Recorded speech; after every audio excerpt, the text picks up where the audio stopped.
There goes the countdown. Rhino, round. Facebook looks like it's up. Twitch looks like it's up. I can get the keyboard over here. I can hit that button. And YouTube is up. So yay, we are live everywhere. Twitch and everywhere. Looks like it. All right, good deal. Yes. I just need to hit this button. I need to remember to double check that that button is still clicked when we before any time I try to play an audio clip. Exactly. Because that's what causes the issue every time. Somehow it gets unconnected. I don't know how that works. But anyway. Hi, guys. We're live. What's up, guys? We're going to be reviewing Onward here in a minute. By the way, this is Drew. This is Jacob. How's it going? Pretty good. Yeah, guys. Like Drew said, we are reviewing Pixar's Onward. This came out in 2020. The last movie we saw before COVID. Literally. Before theaters and everything shut down. Like, we weren't sure if the theater was going to be open when we went to see it. Exactly. And we were the only ones in the auditorium, despite it being opening weekend. Yeah. Because people were scared of COVID. Mm-hmm. Admittedly, understandable. And the box office shows. Hey, Josh, how is it going? Haven't seen...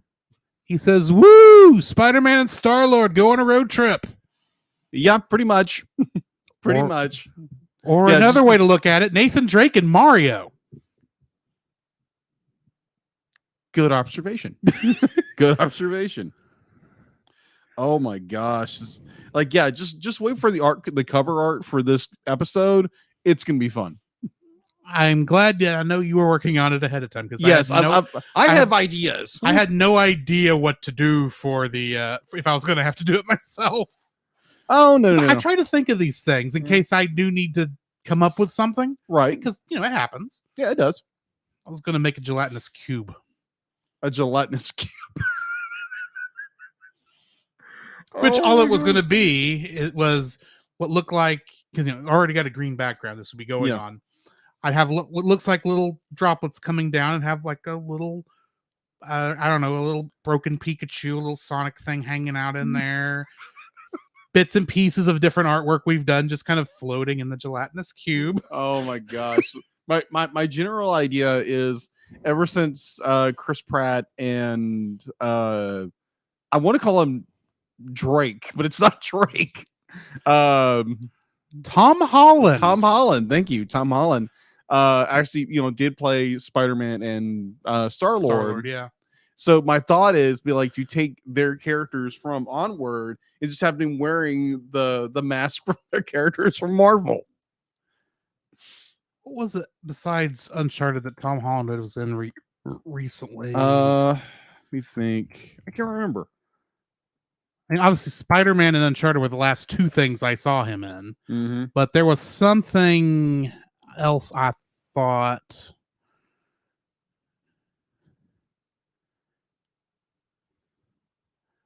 I don't know what it'd be because I forgot he was Spies in Disguise as one of the. Yeah, he was one of those. One of those guys, one of the pigeons.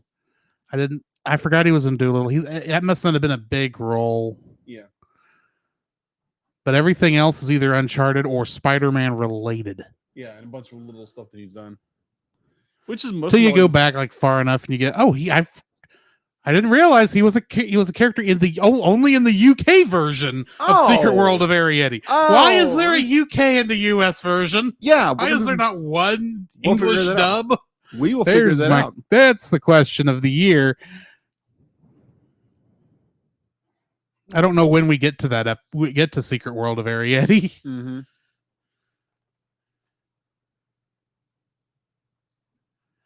But anyway, yeah. So yeah, we'll be getting started soon. I don't know. Yes, we will. We're waiting on a few more people. Which reminds me, while we're waiting, I should bring up the yes thing. Which I recognize, I believe I did not word the question in a way that made sense. I like how we did that at the same time. Yeah. Off by a couple of seconds. Or maybe half a second.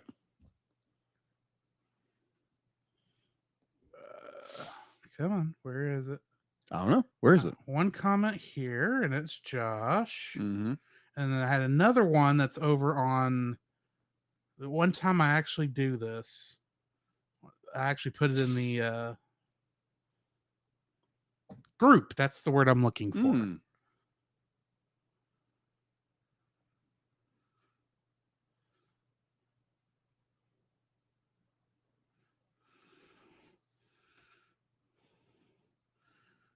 And I don't think anyone saw the hint, but then it doesn't matter.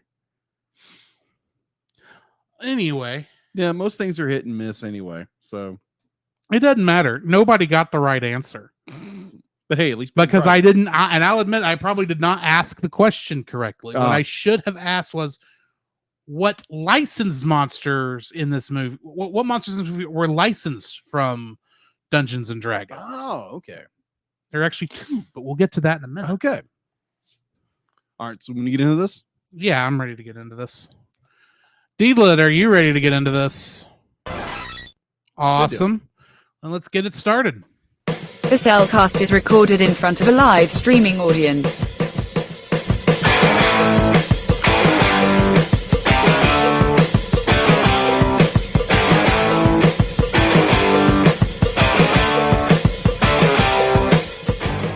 Hello and welcome to another episode of The Cellcast. Joining me today is a man who's continually looking for ravens. Welcome, Jacob. Man, they're everywhere! They're everywhere! Oh my gosh! We're gonna die! Wait. Oh yeah, I'm right here. Never mind. Yeah, man, that was a weird trip. Yeah. Oh, and let me introduce our co-host, a man who is just looking for a good road trip with a brother in arms. Welcome to It would have to be a brother in arms, considering I'm an only child. Exactly. But yeah, we are reviewing Onward this week, which means first we've got the answer to our trivia time question from Saturday. That was a quick turnaround. Yeah, that was big. We didn't give you all a lot of time. No, we didn't. The question was, what monsters from Dungeons and Dragons appear in Onward? And I will fully admit, I may not have asked this question correctly for the answer I wanted. Dun, dun, dun. I should have said what monsters were licensed from Dungeons and Dragons that appear in Onward. Because the answer to that, do you know, Jacob? The Manticore? No. Manticore comes from mythology. That is true. What? Oh yeah, the crap. What is it? There are 2. Okay. They are credited. They are in the credits for a special thanks to Wizards of the Coast for allowing them to use these 2 monsters. Okay. What are they? One of them is a little more obvious. Mm-hmm. The gelatinous cube, of course. And the second is the Beholder. Really? Which there is some contention online as to where the Beholder is in the film. I've heard it's a patch on Barley's jacket, maybe a picture of one in the tavern. It's hard to tell, but it's not as obvious. But it technically is in the film somewhere. I'm just guessing here. I think it's on Barley's jacket because I remember at some point there is something on Barley's jacket that kind of reminded me of a Beholder. Yeah. Yeah, which for those who don't know what a Beholder is, it's a giant demon eyeball with a bunch of tentacles. Yeah. Basically. Scary. Whereas the gelatinous cube is a cube of slime that dissolves everything in its path. Ugh. But getting into who actually answered this question, Dallas, Geek Devotions, did not have an answer, but tried to tag in 2 of his friends, John Haryu of the Playing Games with Strangers podcast, along with Squid from the same podcast, real name Catherine Sherwinski, but everyone just calls her Squid. John had no idea what even Onward was, which I guess fair. It came out at a weird time. But, a very odd time. Yes, but Squid said could probably argue the Pixies, but they're not really monsters. No. And the dragon too, but it's a stone dragon, which isn't technically a kind of dragon in D&D, so And she also guessed the Manticore. And then Josh Adams also, if I can get back over to where that one is, he thought it might be the Manticore, Centaur, Cyclops, Goblin, Dragon, not a real one, but I still count it, and Pixie, and I think that's about it. Here's the thing: nearly every single one of those do not originate in Dungeons and Dragons. Most of them, those are They're from different mythologies and exactly. other fantasies, and they are public domain, so they don't count. But admittedly, I probably didn't ask the question in a way that explained good of what answer I was looking for. So my apologies there. It happens. It's a good thing I'm not really keeping score. Otherwise, I may have to award points. But anyway, Jacob, how are you doing this fine day? Well, in between Saturday's recording and today, which is A Tuesday. So we're looking at most 3 days. Yeah, at most 3 days. It's a 3-day span.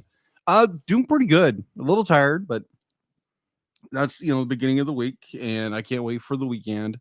And any dates coming up for you and your significant other?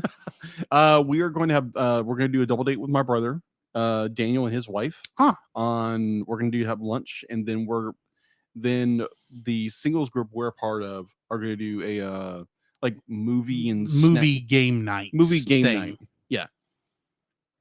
So that should be fun. Yes, I agree with that. Other than that, let me think. There's something I'm working on. I'm hoping to do more of like a Patreon for my own art, and see if I can just get something off the ground. Try to motivate myself a little bit more to do art, push myself artistically. Right. And heck, you never know. It may become of something. So you never know. No, once you get that Patreon off the ground, assuming you end up deciding to do that, exactly, you will be free to advertise it on the show because this show is owned by both of us. So, exactly. Yeah, just putting that out there. Keep an eye out for his Patreon if y'all want to give him money instead of the show in general. If you want to exclude me from giving money to, and just want to pay Jacob, give to his Patreon, not our Patreon. And then I'll just if it gets significant enough, I'll start pushing money back to our stuff. No, what you do is you just go ahead and say, okay, yeah, I'm getting a bunch in. I'll be a patron of my own show. There we go. And then you won't even have to physically hand me money. It'll just move it over. Just go to his account. Yeah, exactly. Yeah, because it is my account, technically. That is true. I'm the one getting most of the benefits for who we're patrons true. Of. Not that I wouldn't give you the the RSS feeds, but if you wanted them.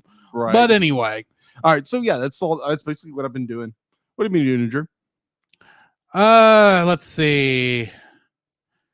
It was, like we said, 3 days since we recorded, or 2.5 days, let's say. Roughly 2.5. I've worked I worked 2 of those days. I went to church one of those days. That is true.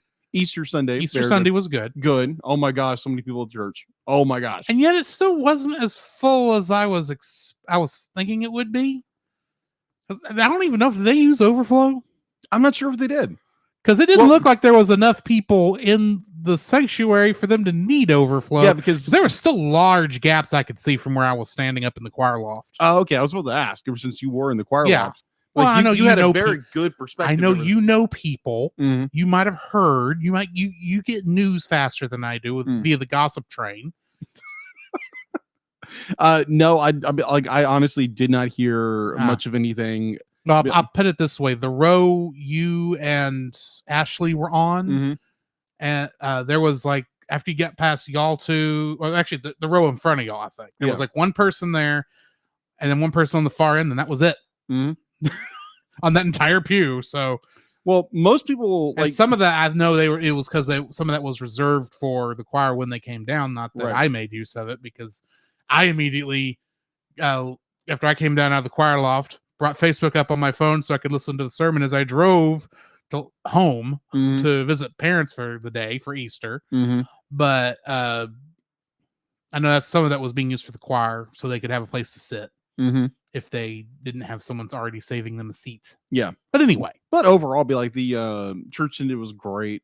Be like, I don't know if some of you don't go to church out there, but It's like, yeah, this was Easter Sunday Easter's is huge. if you don't go to church regularly, but Easter Sunday is generally the busiest Sunday of the year. It's busier than Christmas. Yeah, for the most part, Because there is a large amount of people who they decide, they say, yes, we're Christians. We go to church at Easter and Christmas. And then you don't see them the rest of the year. Yeah. I'm not going to judge because I don't know what anyone's going through, but I wonder. Mm-hmm. So yeah, Easter and Christmas are generally the two busier Sundays of the year, and yet I think we weren't. I think last week there was more people there, but I could be wrong. I don't know. There again, this church is growing. Yeah, we are growing. We are growing. It's just curious what we need more Sunday school room. That's what we need right now. Agreed. I wonder what the next step's going to be. I don't know these steps yet, but I wonder what the next step is. Yes, but anyway, Jacob, what have you been watching? Besides a bunch of YouTube in the last 3 days. YouTube. I watched Empire of Dreams, the Star Wars story on Disney Plus, which that is, I watched that a few times. Is the documentary the making of Star Wars Episode 4 through 6, right? Which came out on the original DVD release of Star Wars original trilogy. Yes, the silver and gold boxes. Mm-hmm. Yeah, that was always interesting. That's interesting to watch. And let me think, what else have I been watching? Not a whole lot, except for just a lot of YouTube and just trying to, get creative and just, yeah. That's about it. What about you? I did see a movie. Like literally, we got done recording. You were fast and furiously putting out that album art. Oh, good night. Yes. Whereas I was in the truck going to Tyler. And I went and saw a movie that was only showing. I found it at AMC, but it was one I felt the need to get out of the apartment. Okay, I'm sure you understand that. Yeah, and apparently sit in a dark room with staring at lights on the screen. But I saw a movie called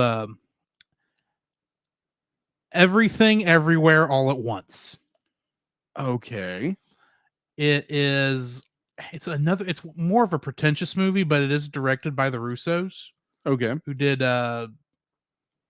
Civil War, Winter Soldier, and Avengers Infinity War and Avengers Endgame, among like a bunch of other things. But that's what most people are going to recognize that they've directed. Yeah. And it is a film starring Michelle Yeoh. Okay. No, I was getting my names confused. Anyway, I was thinking Ming Na Wen, but that's not who it was. It was Michelle Yeoh. Michelle Yeoh.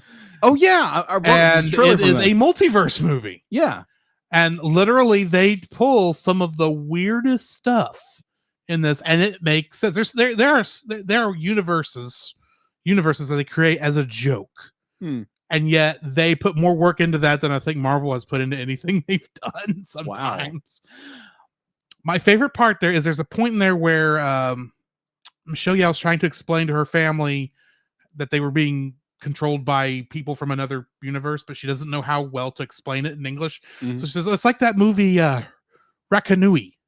The one where the guy's up there and the guy's a bad chef, but there's a giant raccoon in his hat controlling his movements. He says, you mean Ratatouille? He says, no, I'm fairly certain it was a raccoon. Well, at some point, raccoon. At some point, she needs the ability not to get to she has part of what she can do is she can pull from her abilities of her other selves and other universes. And at one point she pulls from the part of the universe where she's a cook. Oh no. And she has a friend who's got a incredibly thick, what's that called? A toque? That little chef hat? Yeah, thing? the toque. The toque. And at one point she goes over and while they're back in the kitchen and she pulls the thing off his head and there's a giant puppet raccoon. It's not CG. It is somebody as an animatronic raccoon. And this thing keeps popping back up over and over again during different parts. I'm like, believe me, it makes sense. But if I were to try and explain it, you would think I was as nutty as a jaybird. Okay. I mean, it was a weird movie, but it was a good movie. There are some things in it I don't like most modern movies, if you catch my drift. Right. But yeah, Jamie Lee Curtis is in it too as a I heard. IRS agent. Oh, fun. One point they have fingers made out of weenies. I'm not going to explain it. I just like Okay. this happens at one point. It's like, why? It was a joke at one point, and it's like, and now we're going to keep coming back to this because it's a funny moment. It's like, okay. Moving on. Yeah. Wow. Okay. It's an interesting movie. Okay. Other than that, I didn't see Ratatouille, even though that's on my mind. Of course. Of course, saw Onward. And I haven't really had a chance to do much anything other than I started playing a game in my own free time since I opened up my Mondays to not stream. I started playing a game called Tales of Arise or Tales of Erisei. I'm not really sure. Oh, okay. Because Tales of Arise makes no grammatical sense. But that's how it's spelled, is Arise. I got you. So I'm wondering if it's supposed to be Erisei. But anyway, it's a fun game. I don't know. It's a JRPG where you're trying to take back. You're in a resistance trying to defeat the empire that's taken over the world with the help of one of the people who defected from the empire. Oh, okay. Interesting. Yeah. Huh. So speaking of video games, like most people know, be like, I'm not a gamer. Definitely on this show, be like I've said over and over again, I'm not a gamer. I enjoy games. I enjoy the technical work, design of it, artistic work. So I noticed there was a spring sale on the PlayStation Store, and so just generally curious. What did you buy? Okay, so what did I buy?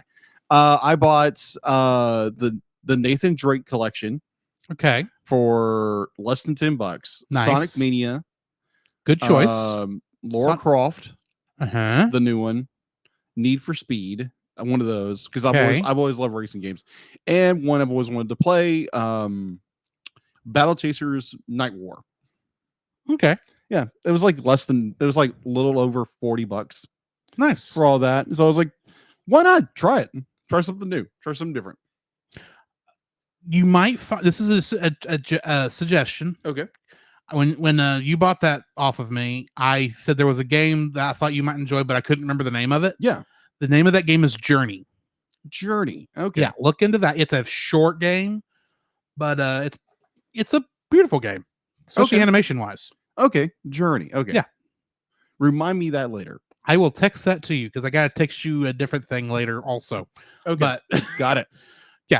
future plans, people, future plans. Exactly. Can't let you know what it is. Let's just say there is something on the screen that may tell you what it is if you've got an idea, especially considering news that's come out recently. But moving on. Okay. News, I think, is what we're up to. Yes, we are. The only thing I could really It's like, find did we have news in the last 3 days? in the last 3 days, the only thing I could think of, and it's not even animation wise, and it's the only bit of news I could think of, and it's worth talking about, right, is the new Marvel Studios Thor Love and Thunder trailer dropped. Yes, that looks good. It does look good. It's there again. They are literally ripping out art comic panels from the comics and putting them on the big screen. Yeah, which I appreciate. Yeah. There again, we don't know a whole lot about this film. I will say I'm looking that, forward to it. The toys look interesting. Let's say that. I will say that the Jane Foster for this one. Who is that actress's name? Padme. It's Padme. I know it's Padme. Natalie Portman. Natalie Portman. Thank you. Natalie Portman's female Thor. Mm-hmm. Lady Thor. Lady Thor. Well, no, technically, Lady Thor is a different character. She's still just Thor? Okay. Technically, legally. Yeah, legally. Because anyway, wait. There is actually a character named Lady Thor in the Marvel universe. Oh, okay. And it's different. And it's different from Thor. Okay. As played by Jane Foster. Interesting. It's a different character entirely. Okay.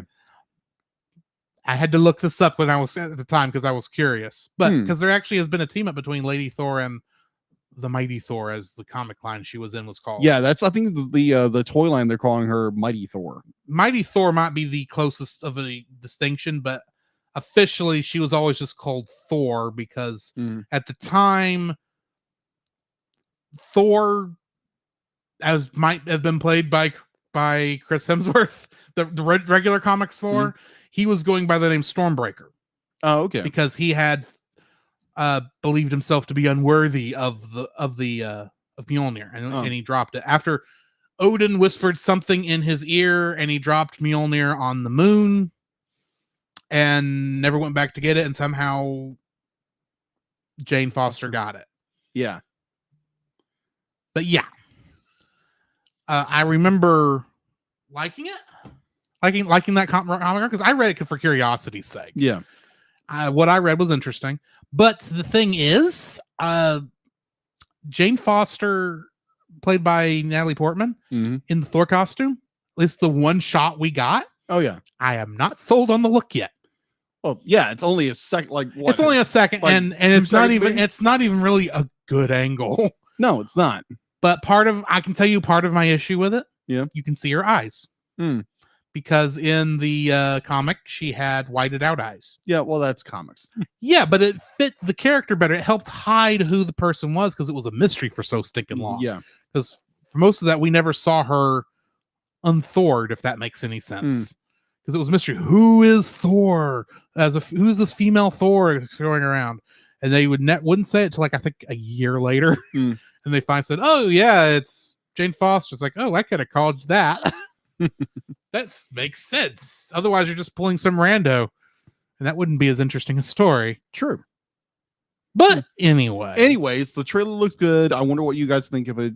Comment down below what you thought of the. Interesting that we might see Hercules and Zeus. We're going to see Zeus and a lot of the other Greek gods, which means maybe Amazons. Maybe we'll see Power Princess. Who's Power Princess? Power Princess. Okay, so in the Marvel universe, and DC does the same thing. They have the Roman god. They have their own. They actually have knockoffs of each other's main stable of characters. Yeah, and they both have them, so no one fights each other over it. And the Marvel ripoff of Wonder Woman is Power Princess. Seriously. Oh wow. And if they put that in there, I will be a happy man. either or. So what if Josh says he thinks the trailer looked cool. All right.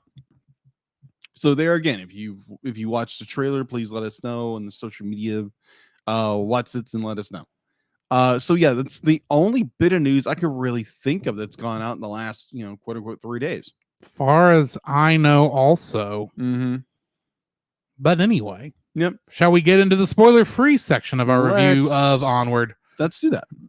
So this was my second viewing. The first viewing, of course, being our reactions episode. Yes, go check that one out. Which we recorded the week before lockdown. Thanks, COVID. This is a weird week. That was a weird week. Because bear in mind, we're sitting in there. We don't know. We bought the tickets. We didn't know if they had just forgotten to turn the ticket thing off or not online. Yeah. Because, we still were able to get in there and watch the movie. It played. So, yay. But I remember sitting there going, I was surprised we were getting to watch it. We were the only ones in the theater. I was still tentatively planning in 3 weeks going on a cruise. Right. Which ended up getting canceled for obvious reasons. Right. But that was just a weird month, and this was like the breath of fresh air I needed in the middle of all that. And I think you can hear that in my voice on that episode. Yeah, the reactions. But I still do love this movie. It's probably my favorite of modern Pixar movie. Okay. And by modern, that's not really a good way to say it. It's to me, this is the last good Pixar movie we got. Bear in mind, I have not seen Turning Red yet. Yeah. But our other choices were Luca. That's kind of since it had been Luca and Soul. Mm. We know my thoughts on Soul, how I do not like that movie. Yeah. And Luca was kind of a meh experience for me. It was good, but it was like, and I can understand why you didn't put this in theaters as much as I want Pixar movies in theaters. Right. Thank you, Turning Red, but whatever. Yeah. Lightyear better be there. But I really did enjoy this because this kind of I'll get into more of this when we get into likes. Mm-hmm. But the concept for this setting is kind of a thing I'd been wishing I could see someone do, where it was a fantasy world that was not our world, but had modern conveniences. And the technology level had risen to, our technology level. And now in my version, magic hadn't disappeared, but I understand why magic disappeared in this universe. But I appreciate, I liked the way it was handled there. And I'll get more into that here in a minute, but the story I thought was good. It was a great story of brotherly love and realizing that, you may not have met your biological father, but you actually did have a father in your older brother, kind of a story. Yeah. It's not really spoiling anything because you can kind of tell that's kind of what it is going into it. Yeah. And I thought the way they handled, all the fantasy elements throughout the movie was good. Story was fun. Of course, you got Chris Pratt and Tom Holland. They have very good chemistry going off one another. And plus, I can't remember who played the Manticore right off the top of my head. It's on my notes here. I'll look it up in a minute. But she is like, the Manticore is like one of the most fun characters in this whole thing because she first says, "Oh yeah, well we're gonna do this," and oh crap, I just screwed everything up. Pretty much. But I enjoyed the movie. It's a fun one. I'm going to highly suggest you go watch it if you have any interest in either fantasy or early animated movies. This is one of the good Pixar movies. Yeah. I say that like they're really bad Pixar movies because even as much as I don't like Soul, it's still kind of in the upper half of movies I've watched, so it can't be bad. But yeah, it's a fun movie. I enjoyed it. Go watch it. What are your thoughts? My thoughts, I be like, there again, I think this is my fourth time watching it. It's really well done, very well executed film. There again, watching for the reaction. Just as the COVID starting to, shut everything down. And so I just have this wonderful time watching this film. Like every time I watch it, I just get goosebumps, being an older brother of two younger brothers. And like sometimes sometimes I really wish I was kind of like Barley in a way, not the goofy, eccentric, but just the the atypical big brother. But I think my brothers would disagree with me on that. There again, I'm very hypercritical of myself. And so other than that, I thoroughly enjoy it. I always get like very emotional watching this because there again, being an older brother and the idea of sacrificing things for each other and not getting along in some cases, and then you kind of come back together because that's because you're your brothers. And that's it's always, this movie has always touched me in so many great ways, and it's still just it's a classic modern Pixar movie to me. I agree. Which that brings us to the trailer for the bumpers for this week. So join us on the other side and we will get to spoiling this thing.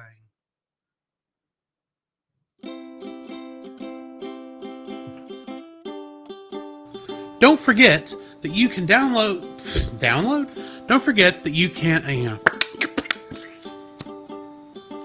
Don't forget that you can listen to us record the podcast live every Tuesday over on our Facebook page, The Cellcast, our Twitch channel, The Cellcast Gaming, and on YouTube at Cellcast. Also, don't forget to join our Patreon if you would like to support us monetarily. At $1, you'll get our everlasting thanks. At At our $5 tier, you can get some artwork from Jacob, and at our $10 tier, you can get bloopers for every episode we've released that I've remembered to release them for, and you can get commentaries from different movies. So come check us out over there if you would like to support us financially.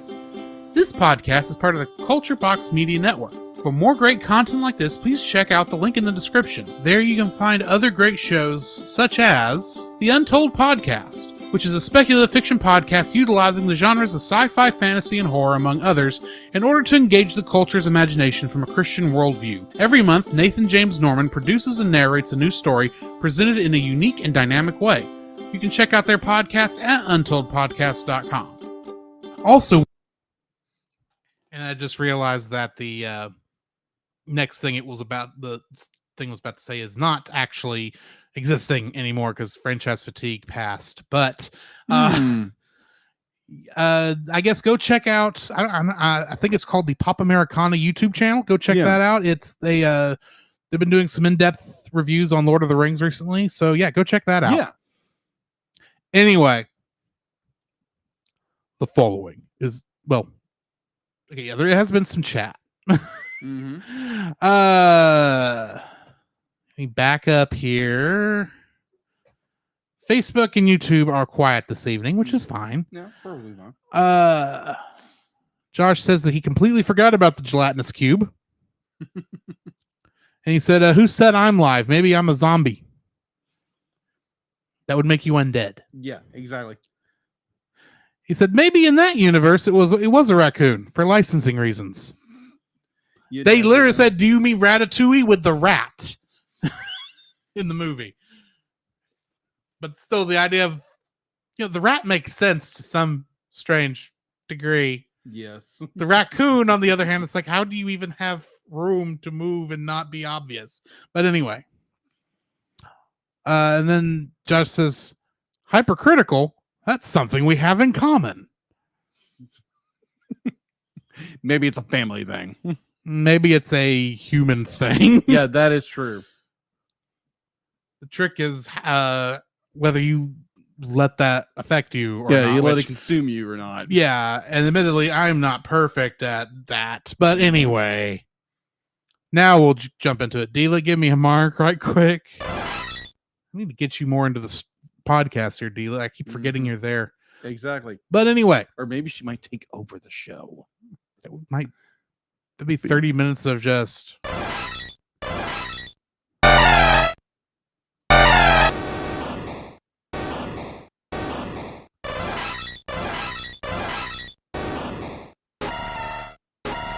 dislikes.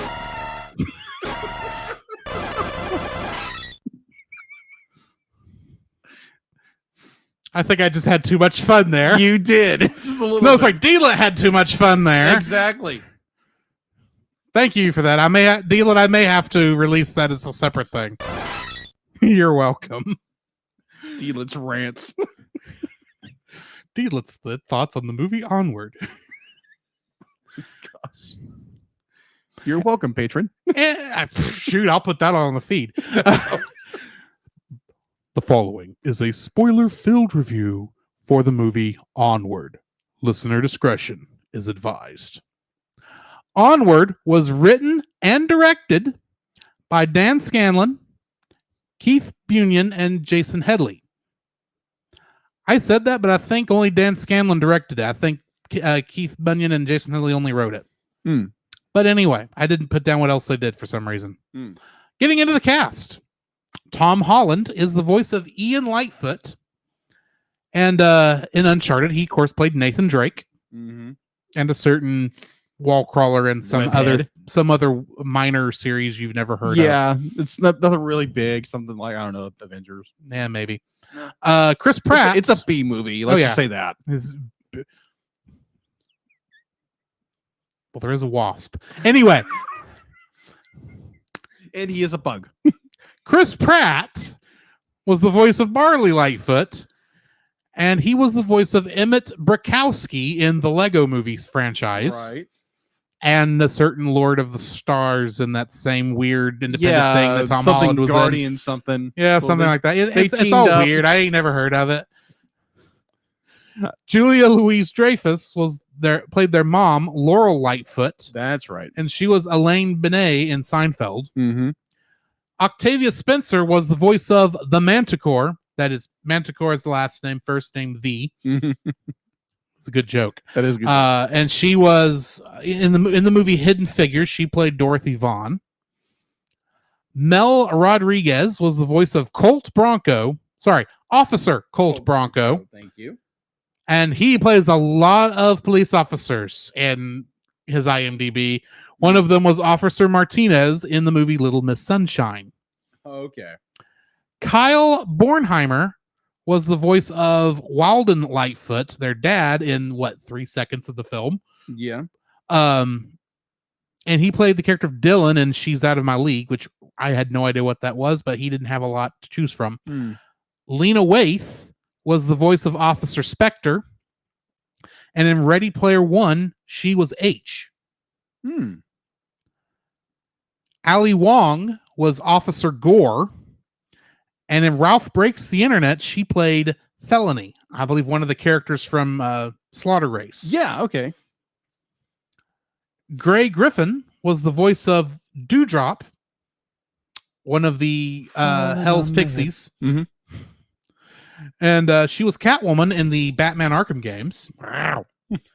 Tracy Ullman was Grecklin, the pawn shop owner. Oh, okay.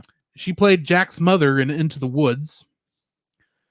Wilmer Valderrama was the voice of Gaxton, and he was Augustin in Encanto.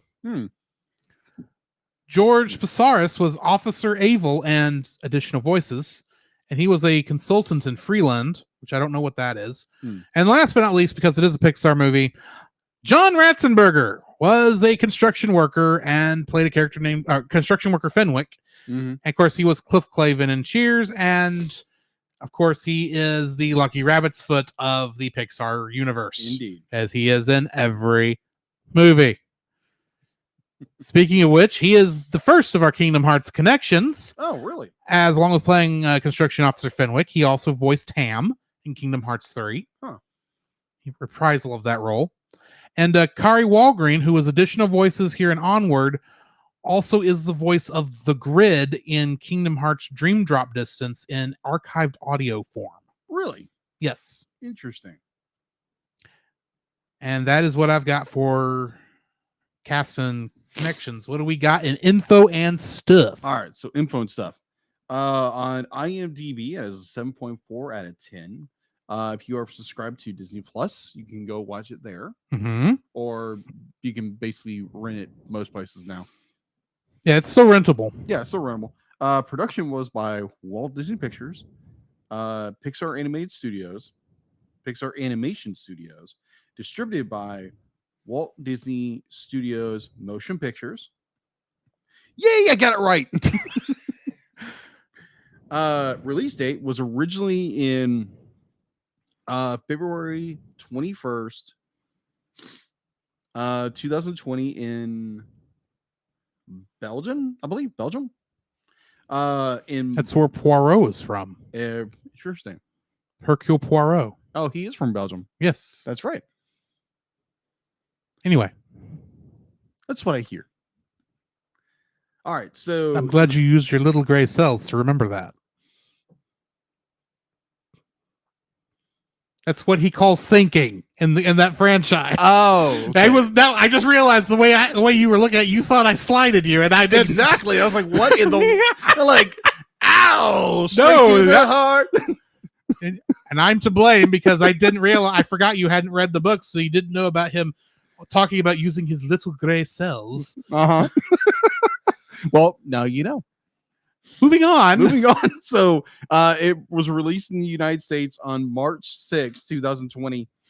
That's before the global pandemic nearly shut everything down. Thanks, COVID. Either or. So box office had a budget of $175 million estimated wise.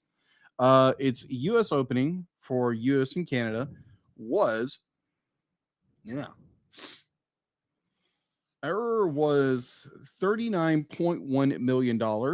on March 8th. There again, the pandemic was starting to spread everywhere, Yes. and people were scared to do anything. So its U.S. and Canada gross was 61. Am I reading that right? Yes, $61.5 million, and its world gross was $141.9 million.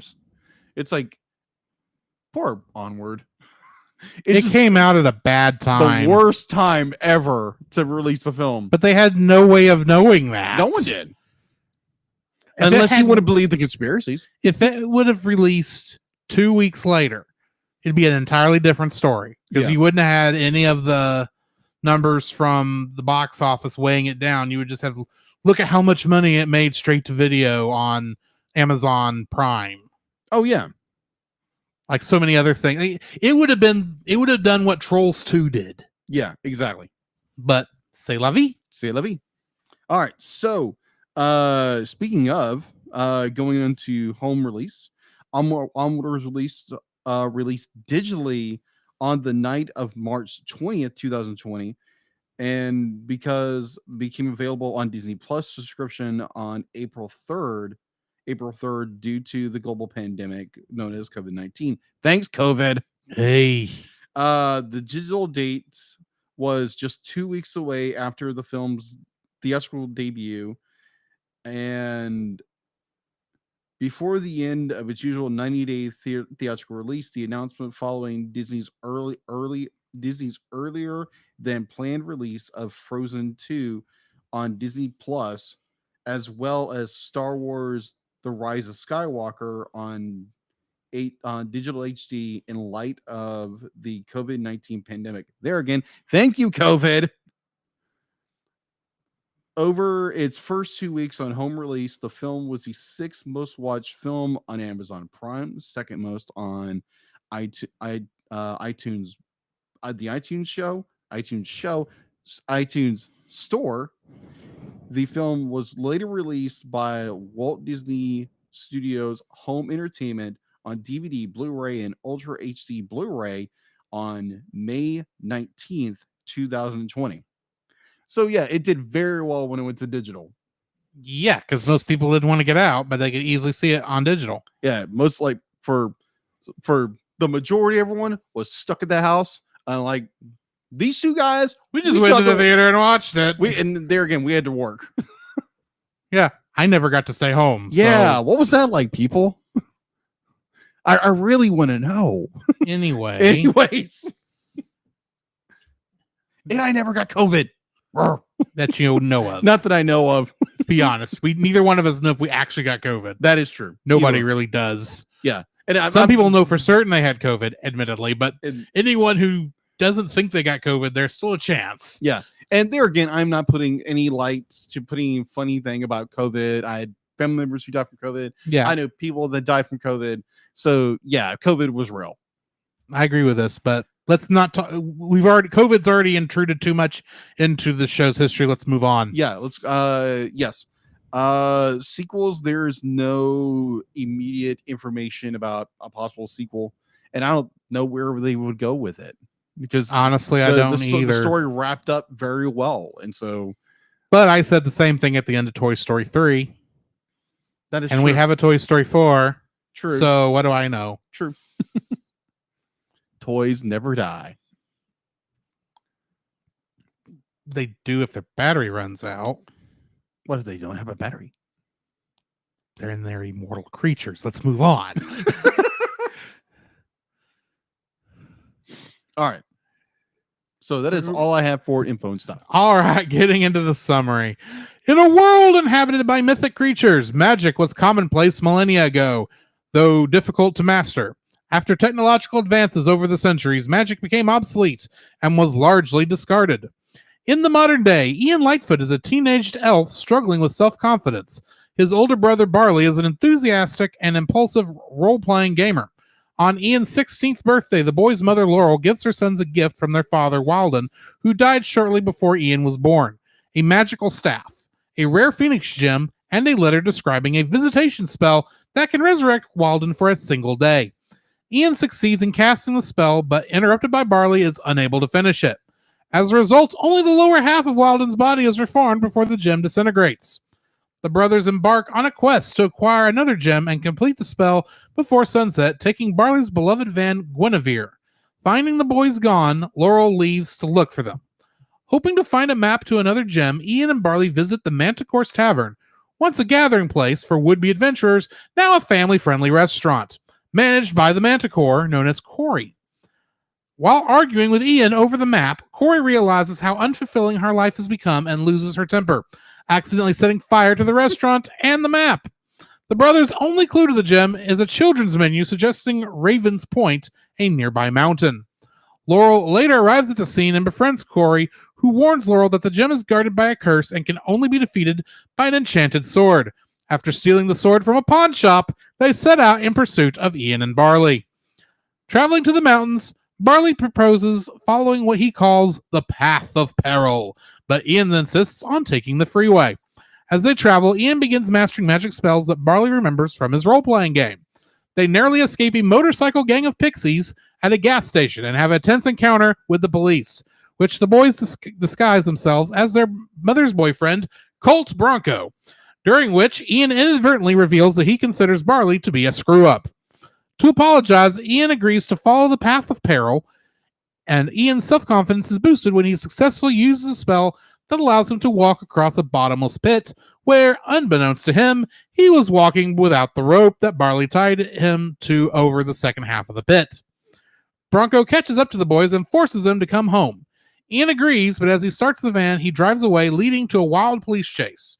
When they are pursued by the police, Barley sacrifices Guinevere to cause a landslide, blocking their pursuers. Raven's Point turns out to be a series of raven statues leading them into a cave. As they explore the cave, Barley confesses that he was too afraid to say goodbye to Walden when he was dying. The brothers evade a series of traps, including a gelatinous cube that dissolves anything it touches. Emerging from the cave, they find themselves back in front of Ian's high school. Ian lashes out at Barley for leading them on a wild goose chase and walks away with Walden's legs to spend whatever time he has left with his father. Rereading his list of things he wished to do with Walden, Ian realizes that Barley has been a father figure for him throughout his life and returns to make amends. Barley, refusing to give up, discovers the needed gem inside a fountain across the street from the school and retrieves it, unwittingly triggering the curse Corey spoke of, a stone dragon, built of pieces of the school, arriving bent on claiming the gem. Corey and Laurel arrive and distract the dragon long enough for Ian to finish casting the visitation spell, but they aren't able to defeat the dragon on their own. Ian runs off to fight it, allowing Barley to wish Walden a final goodbye. He uses the magic skills he has learned to defeat the dragon by propelling Corey's sword into its heart. Trapped behind a pile of rubble, Ian sees Walden's body briefly reappearing to talk to Barley. After Walden dissipates, Barley tells Ian that their father is proud of him, and the brothers share a hug. Sometime later, as the world begins to rediscover the past's magical arts, the brothers set off on a new quest. Getting into the trivia for this. In an email to Inverse, Wizards of the Coast confirmed it collaborated with Disney and Pixar over the use of D&D characters and story elements in Onward. The D&D team was super excited to meet with the writers and producers of Pixar's Onward. Wizards of the Coast told Inverse, there was a lot of back and forth in the room discussing how best to portray D&D monsters like the Beholder and the Gelatinous Cube. We love that Onward is bringing fantasy to a whole new audience, and it's a testament to how D&D storytelling is part of the mainstream culture now. The Gelatinous Cube was actually originally imagined by the creator of Dungeons & Dragons, Gary Gygax, himself in the very first editions of Dungeons & Dragons in 1974. The Gelatinous Cube is a staple foe that players encountering early on in their adventures. It has an entry-level challenge rating of 2 in the current version of D&D, and that's apparently very low. The cube moves slowly but can be very dangerous once it gets close, as it absorbs victims and slowly digests them while they float helplessly inside. The Burgershire, a fast food restaurant, has a sign reading, now serving second breakfast. In the Lord of the Rings books and movies, second breakfast is a meal enjoyed by the hobbits. Yeah. Along with brunch, elevensies, afternoon tea, and many other meals. Sound like a teenager. Yes. Oh, speaking of teenagers, Pixar's iconic Pizza Planet truck, it does appear in the Trollbridge toll scene. Really? Yes. Which brings me to it the does. That's right. I do remember. which seeing that. brings me to the end of trivia. So Jacob, what is your first like? Oh my gosh! Just overall, let me get to my notes real fast. Yeah. My first like is just an incredible story. It's an incredible story where it's the chance of a lifetime to meet a long rested, a long deceased relative that two brothers have. The older brother knew, the younger brother didn't, and it's just an amazing journey in two people that for the most part get along, but they're brothers. They just fight the entire time. That's Mhm. what brothers do. And it's just this amazing story, amazing journey that I absolutely just love to death. It's so well done. Like you have your typical perils of journey. It's the typical fantasy adventure story done in a Pixar twist with a modern sense of what a modern fantasy world would be like. Mhm. And it's done so well. It's done so well. Be like you don't see like a normal human being. You see like, unicorns. You see Well, there are no humans in the movie. No, there's not. All the characters, most of the characters that we Are would elves. consider elves, are Yeah. humans are elves, and in reality, they're not your typical elves. In No. fact, they look more like cute trolls, if we're being honest. Agreed, they do.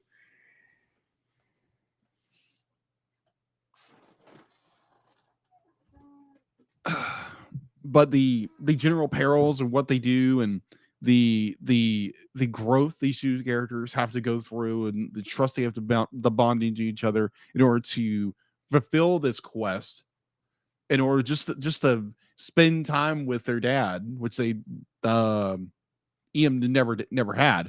So, and there's just a lot of heart in this movie. I really enjoy. So yeah, my number one is just an incredible story, and it's just a good movie. What's your number one? Well, since you mentioned Ian and Barley's relationship, that is actually one of my likes Oh, for this. Their relationship, you can tell that they do love each other, even if Yeah. they get on each other's nerves. Oh yeah, regularly. yeah. The relationship is just so cohesive. It's not something I know personally because Mhm. I am an only child, Right. but you totally believe that not only are they brothers, but that Barley has acted as a father figure for Ian Mm-hmm. over time. Yeah. So yeah, I really enjoy their relationship. You really can feel the closest there. That's Mhm. closer than anything can separate. Right. But even though they do get angry at each other, and we do, unfortunately, because of Ian's indecisiveness and his inability to actually cast the spell he needed to cast, the scene there where Barley just doesn't say anything but sets up Guinevere's sacrifice Mhm. is actually a very touching scene is. because I agree. that van was his baby. Mm-hmm. Something he'd worked on for years. Yeah. And he didn't want to sacrifice it, of course, but it was the only way they were going to be able to continue that quest. That was incredibly important to both of them. And even though the police were running out, trying to catch them. And it's not only that, the one piece of Guinevere he kept, Mm-hmm. The turn signal Mhm. light that fell out before, it hit the cliff. Mhm. He ended up using that too near the end of the film to distract the stone dragon so it would not realize that he still had the Phoenix gem. Yeah. So he sacrificed. That was clever. Yeah. He not only sacrificed Guinevere, he sacrificed the one piece of Guinevere he had left, Oh yeah. all to save to help his brother. Indeed. And that if that's not a show of love, I don't know what is. Yeah. So yeah, that their relationship is definitely up there. Yeah. As one of my likes. Yeah, it reminds me of part of scripture where it's like the greatest things to do is to lay down your life for a friend, and in that case, your brother. Yeah, and I think it's what greater love hath have man known, but to lay down one's life for his brother, or something to that effect. Yeah, Jesus said it, so it's definitely true. Yeah, it's very true. and definitely what Jesus would go on to do on the cross. Right. So going in that same theme, I'm gonna skip ahead and do my third one because you mentioned something I absolutely love about this film is the brotherly love these two brothers have. There again, I'm the oldest of three, and I have two younger brothers. And no, this completely, I completely understand this of having brothers. You have this unique bond with each other, and yeah, you get on each other's nerves beyond belief. Sometimes you want to duke it out, and then next they be like, "Dude, I just want to hang out and hug." And just catch up, just like, because there again be like, me and my brothers be like, I'm nearly 40 and they're a little younger than I am, and it's always great to catch up with them if it's just spending all night talking. But it's this unique bond. It's just the bond these two brothers have, and Barley being the surrogate father to Ian is just so touching, because you see where Ian or Barley is trying his best. He's this goofy, nerdy guy who is so into D&D and role playing and the whole bit. I think technically it's not D&D. It's not D&D, but it's Yonder Quest or something like that. Yeah, Yonder Quest or something like that.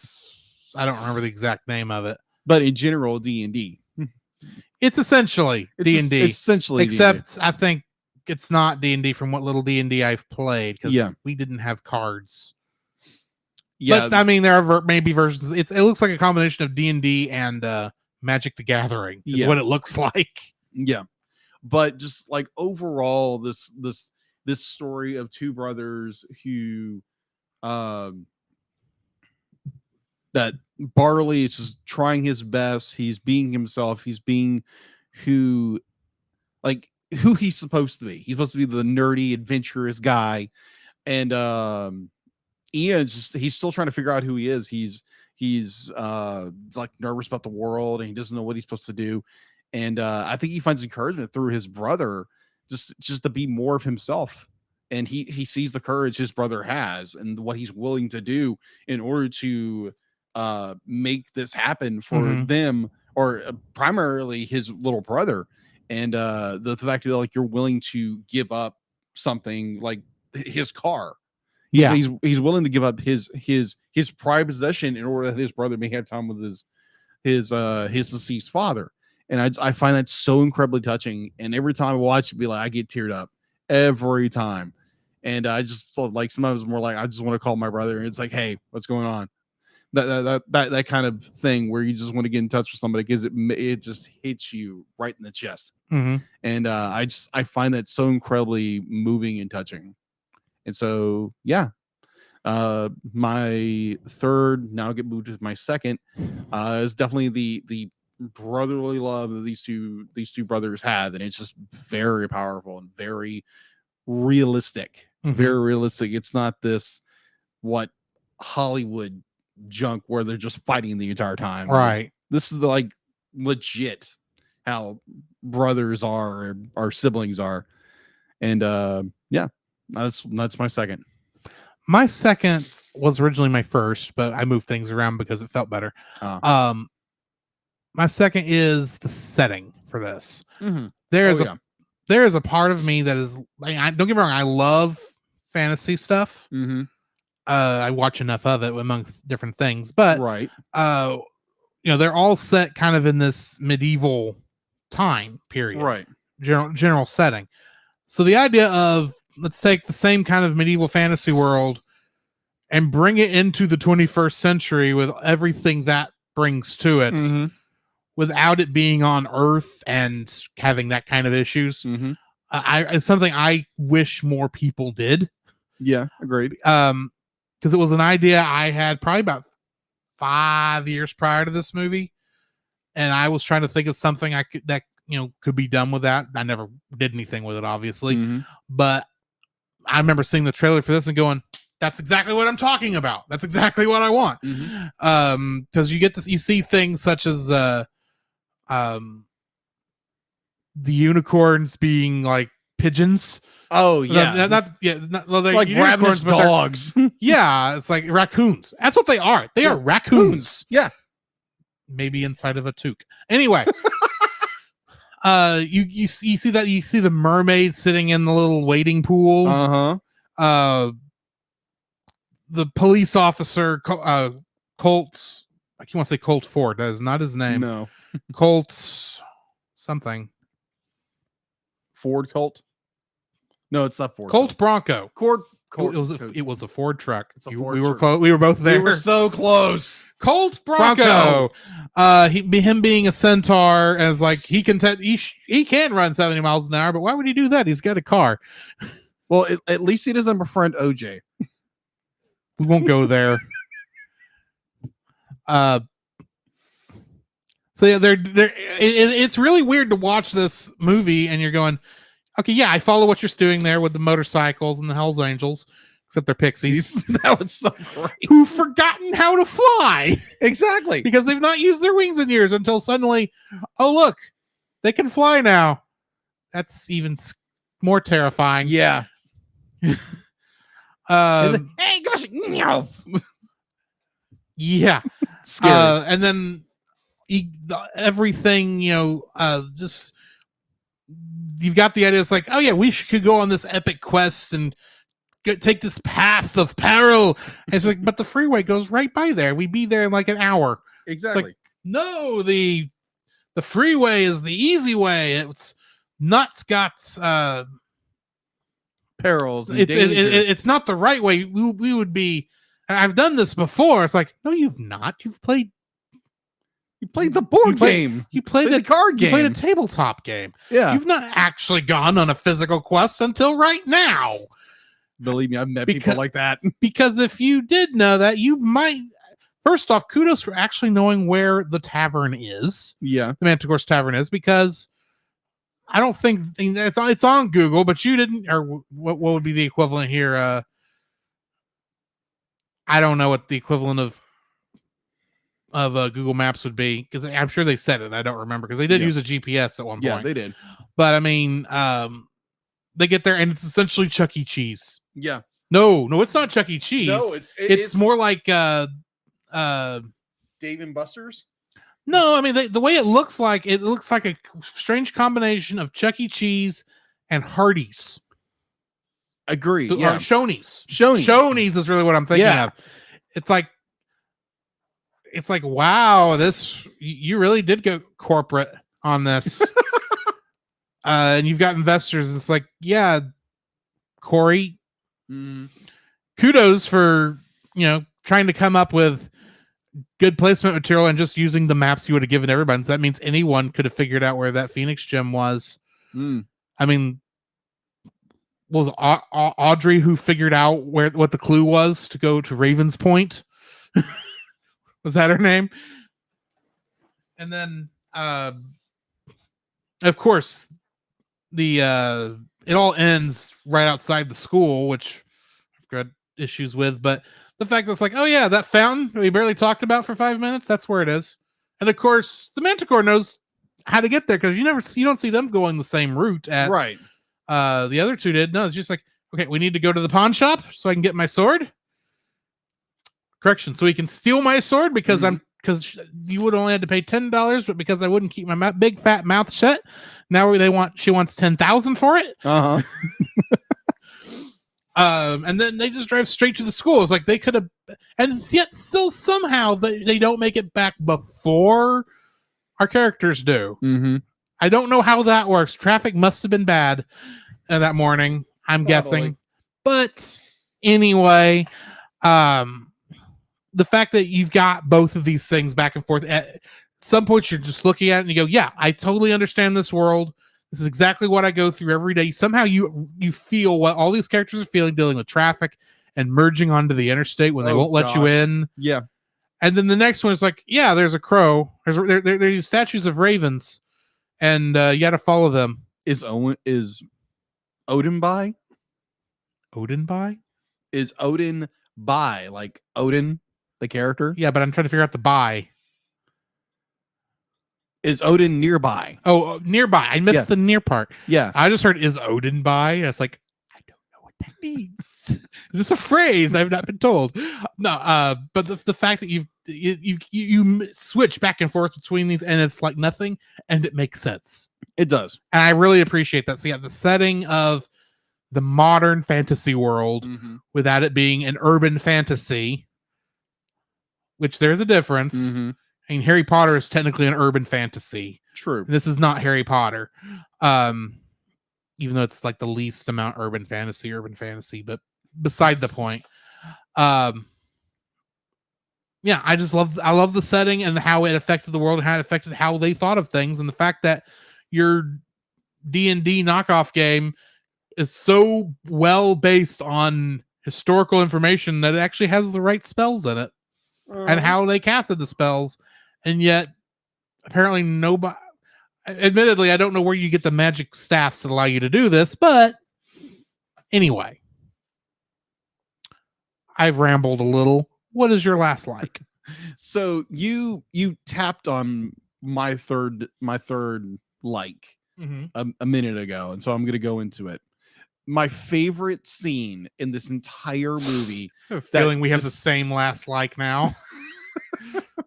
The tabard scene. Yes, the tabard scene. Oh my gosh. The fact that like oh wow, hold on. The Manticore? No. Be like for some reason I'm forgetting names. Audrey?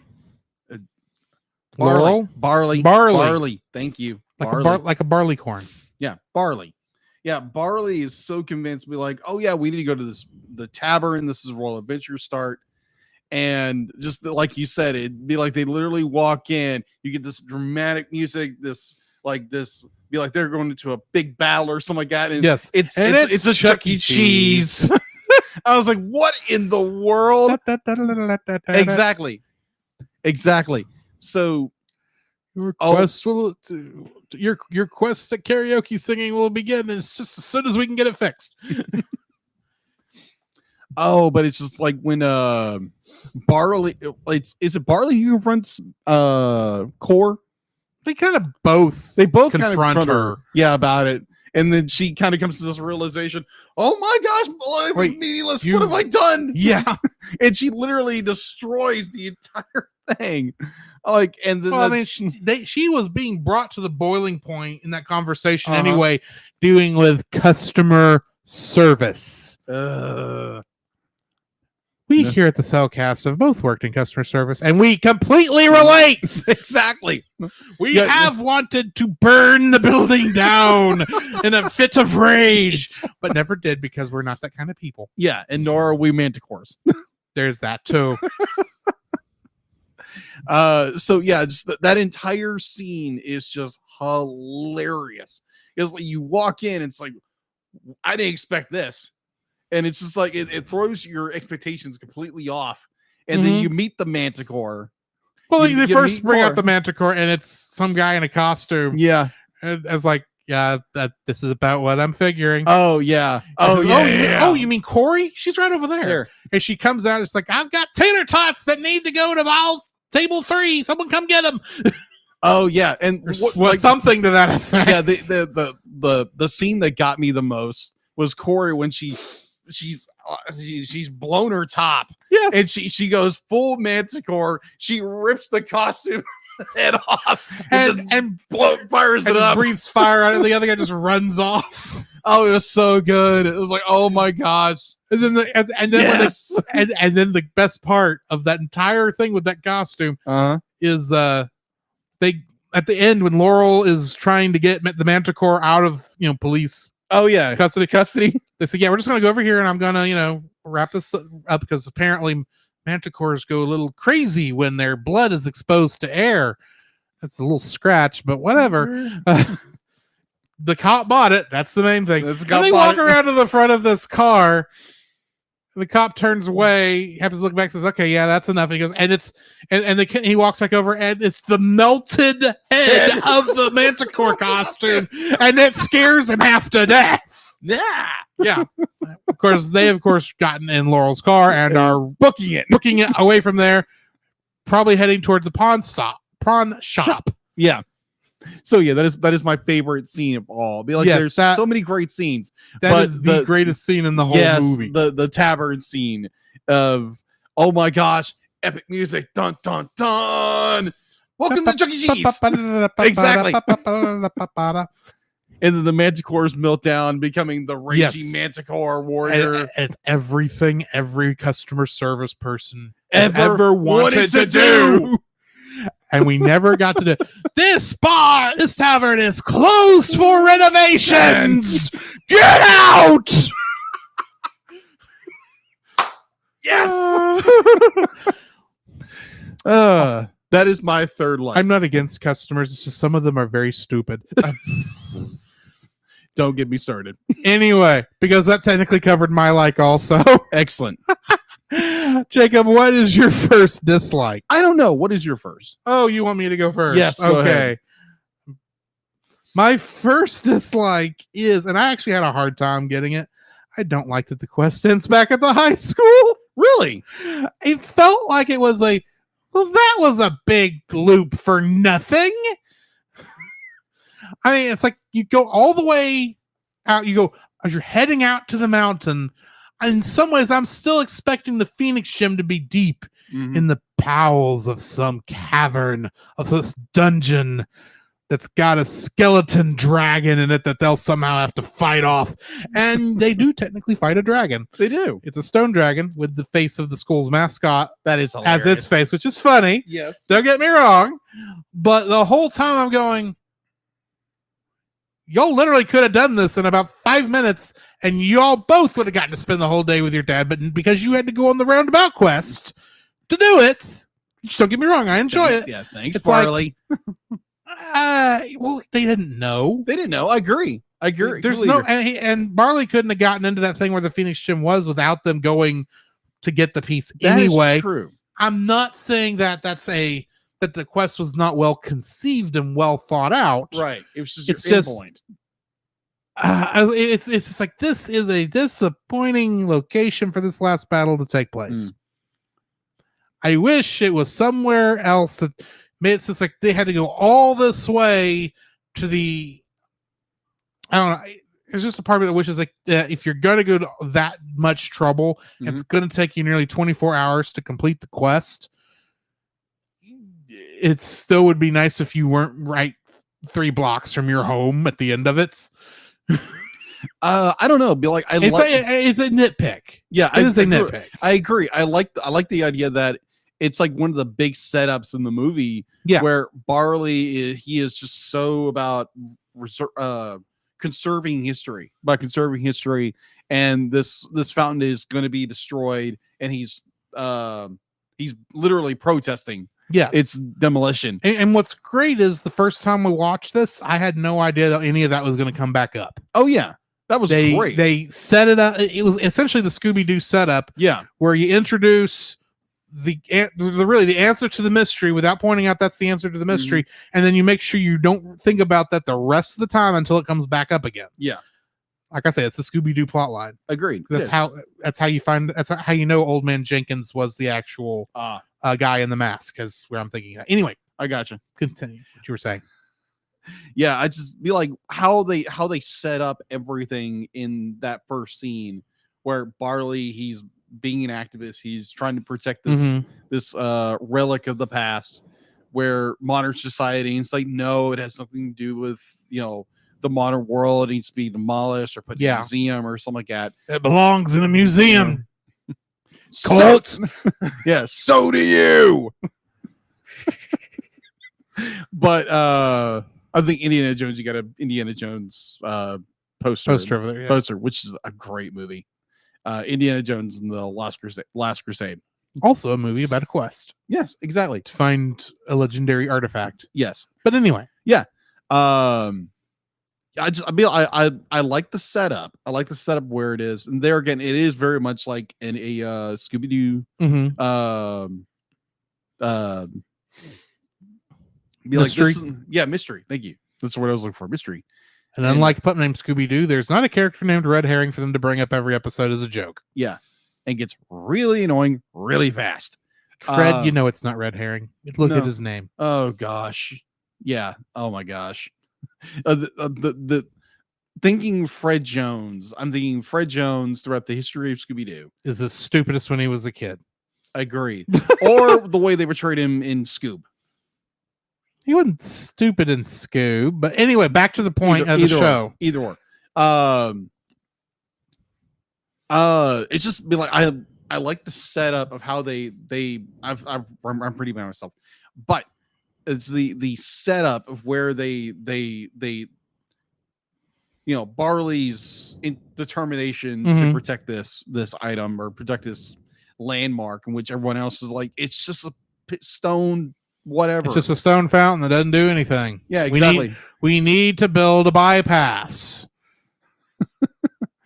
And it turns out to be this key crucial point in the movie. Yeah. And I totally get where they could have done something else, but yeah, I do like the way they set it up. I do like the setup, and I do appreciate what it is. It's just there's a part of me that if I had my druthers, if I had been writing the story, I probably would have set the end point somewhere else. Yeah. Don't know where. I would even accept it going back to their house. And that would be a little more, that would also be disappointing, but it's just the idea that you go all the way out here and then come like 3 blocks away from home. Right. And it took you over 24 hours to figure all this stuff out. Even though it was a great journey, you still ended up 3 blocks from home. Yeah. And Ian still only got to see like his father from a distance while he was trapped in rubble. And if things had gone differently, he got to spend more time. But anyway, I would agree. I think my first dislike would definitely that Barley be like throughout the entire thing has gotten to know his dad in a certain way. Be like he wasn't able to talk to him or something like that. Yeah. But it was kind of disappointing that I understand what Ian sacrificed in order for Barley could have that time with their dad.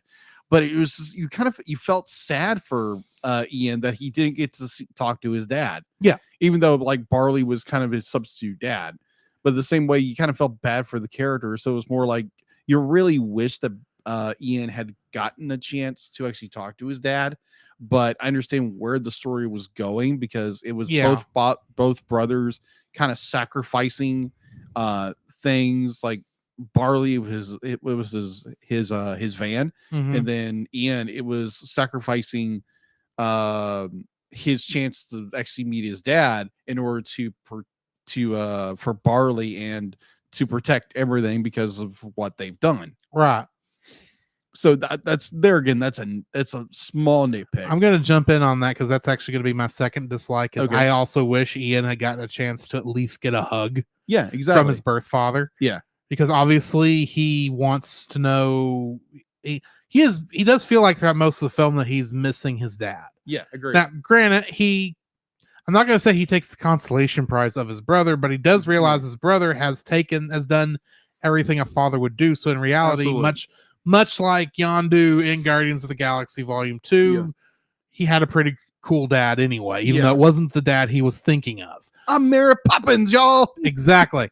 But at the same time, it would have been nice, that whole movie, if at the very end, even if he could have just maybe not gotten to spend as much time as Barley did, maybe maybe if the stuff didn't fall like right where he was, but Ian was like far enough away that Barley got to spend just a little bit more time, and Ian was able to get up right before he disappeared and was able to at least get a hi son and a hug, and then that I would like that more, and I think it would do the same thing. Yeah.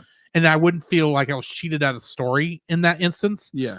But at the same time, it's like I understand what they're doing here, and it is bittersweet, and bittersweet is not bad. No, it's not.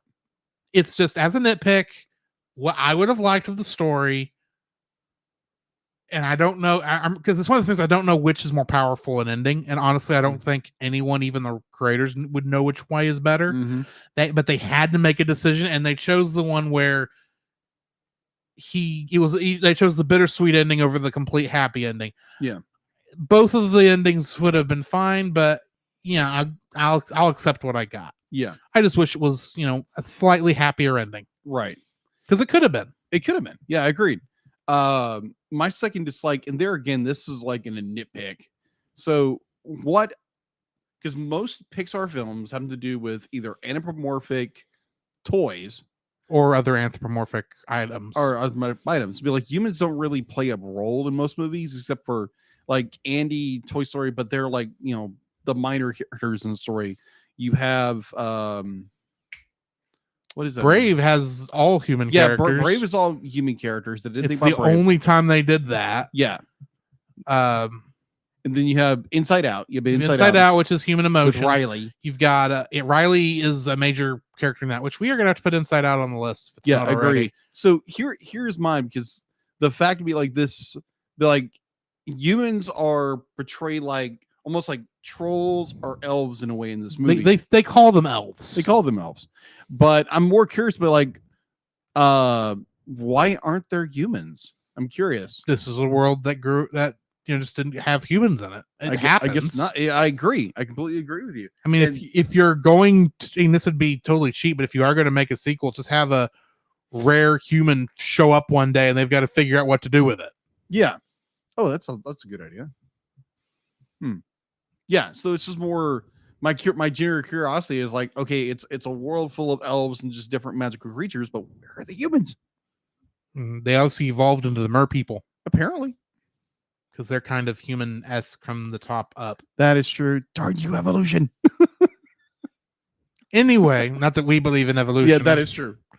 But yeah, Yeah, that's my second dislike. my third dislike. At the end of the movie, they show how everything Barley has been saying this whole time is kind of true. The pixies, they're able to fly. Mhm. Of course, Ian's able to do magic and he's able to show this off at school and Mhm. everything. And the other thing they show is Colt Bronco not taking his car to work, but going for a run. Ow, yeah. Now, here's my thing. Colt's Bronco is what? 40s, maybe 50s Maybe. year old. Maybe. He's an older gentleman. Yeah. He's a sergeant, I think, for the Yeah. police department. Mhm. Yeah, he probably could go 70 miles an hour. But maybe not. Maybe he's not had that much time to do it. Maybe he's going at 50 miles an hour right now. Who knows? But at the same time, he did speak a bit of truth at the beginning of this movie. He's got a car. Why does he need to run? Granted, being in top shape, Mhm. it could help you in the middle of a very high tense situation where you Yeah. got to chase down an elf that's stealing from the local Burgershire. Yeah. That can help, but at the same time, you're going on patrol, Yeah. or he is going to take care of an emergency. But the thing is, there are probably things in the car that would be of help. Yeah. Not to mention, if he ends up being the arresting officer, he's got to get him to Are you gonna the police station somehow. on his back? And that's the other thing in most fantasy stuff, Mhm. a human riding on a centaur's back is Yeah. considered dishonorable Yeah. or a slight against the centaur. Yeah. So why would he do that either? Yeah. I'm not saying I get what they're doing here, showing it's Yeah. like, okay, yeah, Colt is even bought into this and he is willing to run. He knows he can run 70 miles an hour and he's somewhat enjoying it. And you do get that nice little luxurious hair thing he does in there. It's funny. Do not get me wrong. Yes. But from a logistical point of view, it makes no bloody sense. And plus, be like, do we know that Colt Bronco is is he the sergeant who has gotten complacent in his job, or we don't know any of that. So it's the fact we don't know much of what his job at the police station is. yeah. So my question would be, yeah, sorry if I cut you off. No, you're fine. My question would be, is Colt Bronco there again be like, has obviously he's run before, but at his age, he's 40 something Right. years old. Be like, I have this weird imagination where he starts running off and he gets out of frame and he trips and breaks an ankle or Well, see, something. and this is the other thing. That last scene Yeah. is okay. It's long enough. Well, except The school Yeah. was magically repaired, so we don't know how long it's really been since the school was nearly destroyed and the end Yeah. of the movie. Yeah. It could be a week or two, it could be a couple months. We don't know. And Barley has advanced the magic that long. How long would it take a centaur who is not used to running? Because why would he run? He takes a car everywhere he goes. Yeah. How long would it take him to train to be able to go from not being able to chase a van down the road, Mm-hmm. which we see him not being able to do, middle of the movie, to going for a run to go to the emergency Yeah. across town? Plus, there's something called pedestrians that you can't, because you probably can't run in traffic even if you're a centaur. That is true. And also being someone who is likes running, likes Yeah. walking the whole bit, be able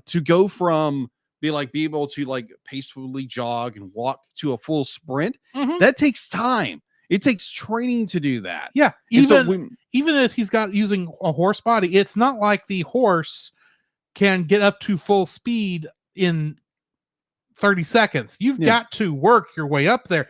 And here's the thing, he's in an emergency situation. yeah. Even if he's just going, unless he's going like 3 blocks down the road, he needs his car Mm-hmm. for like 100 different reasons other than just even the ones I've said. It does not make sense for him to go off and is running off after it and it's not taking his car. And the only reason he's doing that is because at the beginning of the movie, Barley said, well, you're a centaur. Centaurs used to be able to run 70 miles an hour. And he goes, why would I need to run? I've got a car. It's the right answer. Exactly. Why do I need to run? I've got a car. Now, the reason I need to run is because I've got this big thing right here. But it's not a need I have in my everyday life other than for health reasons. Yeah. If he was going for a jog for health reasons and was able to work his way up to 70 miles an hour, I'd be fine with it. But he's going off to work Mhm. and going to an emergency at the end of this movie. I don't care if it's 3 blocks down or next across over in the other side of, what was that, Mushroomton is what they called it. Mushroomton. I don't care where it is. You need the car Yeah. because you've got tools in the car that you don't carry on your person. Mm-hmm. And you need to be able to get the criminal, just in case. You need to make sure you can get that criminal back to the police station, even if you're the only officer who shows up. Yeah. You don't need to run there. You need to take the car. Anyway, nitpick. I know why it's there. I know why the joke's there. Mhm. It's fine. Just saying, it's a logistical problem in the scene. Moving on. What's your last dislike? I really don't have one though. Really? Yes. Okay, then. Well, then let's just go ahead and rate this thing. All right. Your rating, sir. I'm gonna give it a 9. It's a great, amazing, wonderful, heartfelt story that just be like, if you have a sibling, you know exactly what you mean. Because there again, when you're younger, you're always fighting like cats and dogs. Like every story I've ever heard, be Mhm. like having younger siblings, it was always just rah, rah, rah. Be like, definitely it's boys. Be like, you're gonna just like boys are rowdy. Let's say that. Let's just say that. Mm-hmm. And so it's just this amazing story of two brothers going on this quest to see their father for one last time, and it's really just more them bonding and willing to give up the most precious thing they have in order to let the other siblings succeed. If that's just be like I'm going to sacrifice my car before we continue this quest, or I'm going to go fight the dragon even though I may not get to see my dad. I love this film. It's great. So yeah, 9. I'm also giving it a 9. Excellent. It's an excellent, fun movie. It was exactly what we needed right there at the start of COVID. Oh, yeah. Absolutely. Even though I wish this movie had maybe come out a week or two earlier before the fear started hitting in, Mhm. so it could have gotten more of its share. But I mean, it's a fun movie. It shows great shows brotherly love in probably the best way I've seen it in a movie Agreed. so far. Chris Pratt and Tom Holland are great. They have great chemistry together. Mhm. And it's just a fun quest that we get to see occur. And yeah, that's why I'm giving it a 9. Excellent. Which brings us to the end of this episode, which means we need to tell y'all what our next movie is. Yes. which is the Batman Superman movie, World's Finest. Ah. And your trivia question is, technically, which show is this a grouping of 3 episodes from? Basically, from whatever show it's from, Mm-hmm. it is 3 episodes that they edited together into one movie. Yes. What show was those episodes made for? That's a good question. Yes. But we'll answer that next time. In the meantime, however, this has been Drew. This is Jacob. And we will catch you in the next frame. You can follow Jacob on his Facebook at Jacob B. Heron. His Facebook page, Jacob's Daily Art Corner, where he tries to draw each and every day. His Instagram at Jacob B. Heron. His Twitter at Jacob Heron. And his Letterboxd at Jacob Heron. You can find Drew on Facebook at Drew Dodgen. His Facebook page, Drew's Photo Bin, to see his photography. His Letterboxd page at GGeorge759. His Twitter at GGeorge759. And Instagram at Drew Dodgen. You can like us on Facebook at the Cellcast Podcast, on Twitch at the Cellcast Gaming, on YouTube at Cellcast, on Twitter at cast_cell. The Cellcast can be found at Apple Podcasts, Google Play Podcasts, Stitcher, Spotify, or anywhere else fine podcasts are downloaded from. Please rate and review us where you found us, and also on Podchaser. Email us at thecellcastpodcast@gmail.com. The Cellcast is a proud member of both the Pop Americana and Culture Box media networks. For more information, please see the link in the description. Our theme song is Drop and Roll by Silent Partner. And remember, that's Cell with a single L.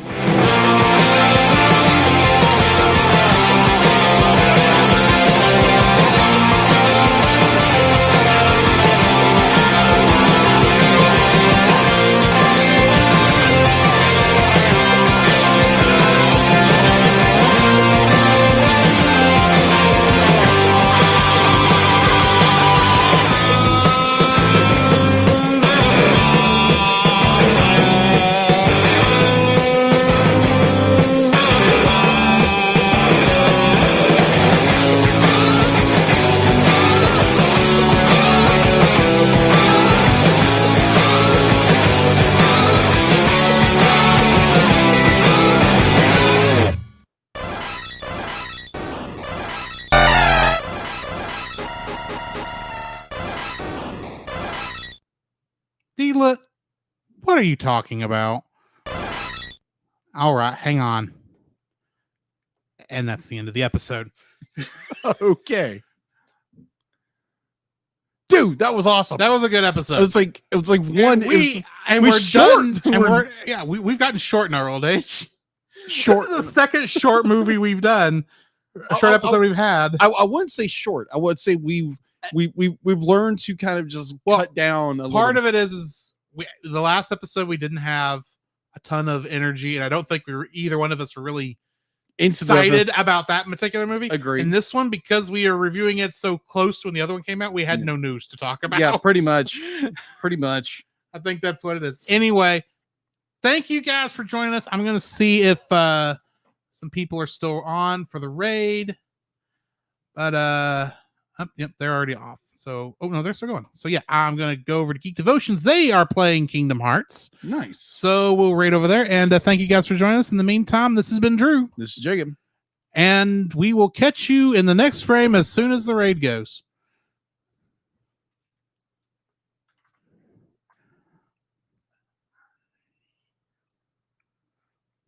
And there we go. Excellent.